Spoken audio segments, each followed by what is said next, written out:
Capítulo 3 do chamamento ao processo. Artigo 130.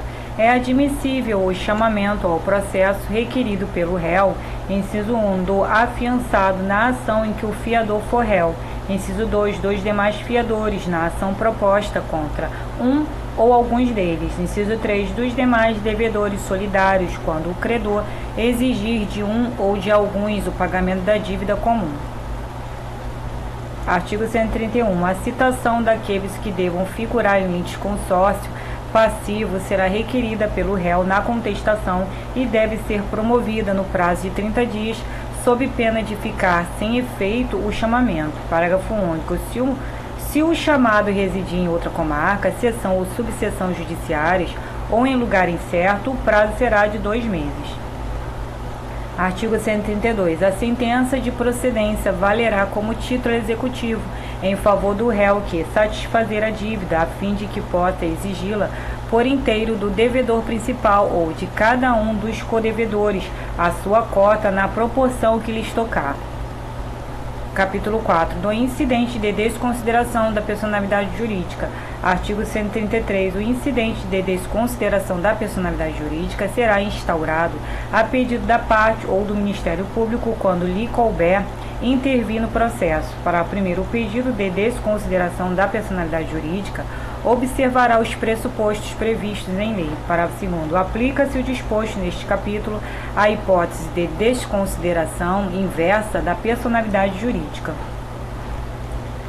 Artigo 134. O incidente de desconsideração é cabível em todas as fases do processo de conhecimento, no cumprimento de sentença e na execução fundada em título executivo ou extrajudicial. Para primeiro, a instauração do incidente será imediatamente comunicada ao distribuidor para as anotações devidas. Parágrafo segundo. Dispensa-se a instauração do incidente se a desconsideração da personalidade jurídica for requerida na petição inicial, hipóteses em que será citado o sócio ou a pessoa jurídica.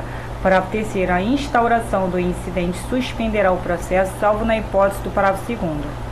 Parágrafo 4º. O requerimento deve demonstrar o preenchimento dos pressupostos legais específicos para desconsideração da personalidade jurídica.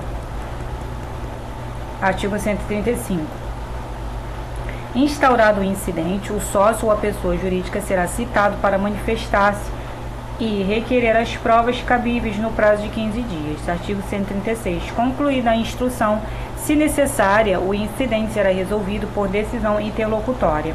Parágrafo único. Se a decisão for proferida pelo relator, cabe agravo interno. Artigo 137. Acolhido o pedido de desconsideração, a alienação ou a oneração de bens havida em fraude de execução será ineficaz em relação ao requerente.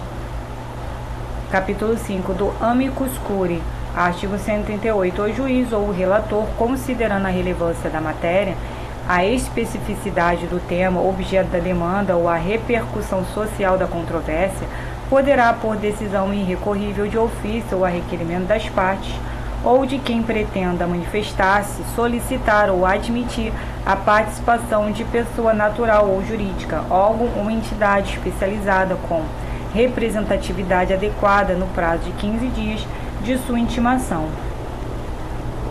Para primeiro, a intervenção de que trata o caput não implica alteração de competência nem autoriza a interposição de recursos, ressalvadas a oposição de embargos de declaração e a hipótese do parágrafo terceiro. Parágrafo segundo. Caberá ao juiz ou ao relator, na decisão que solicitar ou admitir a intervenção, definir os poderes do amicus curiae.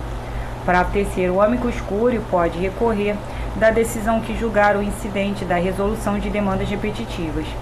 Capítulo 4. Dos juízes e dos auxiliares da justiça. Capítulo 1. Dos poderes, dos deveres e da responsabilidade do juiz. Artigo 139. O juiz dirigirá o processo conforme as disposições deste Código, incumbindo-lhe, inciso 1, assegurar às partes igualdade de tratamento, inciso 2, velar pela duração razoável do processo, inciso 3, prevenir ou reprimir qualquer ato contrário à dignidade da justiça e indeferir postulações meramente protelatórias. Inciso 4. Determinar todas as medidas indutivas, coercitivas, mandamentais ou subrogatórias necessárias para assegurar o cumprimento da ordem judicial, inclusive nas ações que tenham por objeto prestação pecuniária. Inciso 5. Promover a qualquer tempo a autocomposição, preferencialmente com auxílio de conciliadores e mediadores judiciais. Inciso 6. Dilatar os prazos processuais e alterar a ordem de produção dos meios de prova, adequando-os às necessidades do conflito, de modo a conferir maior efetividade à tutela do direito. Inciso 7. Exercer o poder de polícia, requisitando, quando necessário, força policial, além da segurança interna dos fóruns e tribunais. Inciso 8. Determinar a qualquer tempo o comparecimento pessoal das partes para inquiri-las sobre os fatos da causa, hipótese em que não incidirá a pena de confesso. Inciso 9. Determinar o suprimento de pressupostos processuais e o saneamento de outros vícios processuais. Inciso 10. Quando se deparar com diversas demandas individuais repetitivas, oficiar ao Ministério Público, à Defensoria Pública e, na medida do possível, outros legitimados a que se referem o artigo 5º da Lei nº 7.347, de 24 de julho de 1985, e o artigo 82 da Lei nº 8.078, de 11 de setembro de 1990, para, se for o caso, promover a propositura da ação coletiva respectiva. Parágrafo único. A dilação de prazos prevista no inciso 6 somente pode ser determinada antes de encerrado o prazo regular. Artigo 140. O juiz não se exime de decidir sobre a alegação de lacuna ou obscuridade do ordenamento jurídico. Parágrafo único. O juiz só decidirá por equidade nos casos previstos em lei.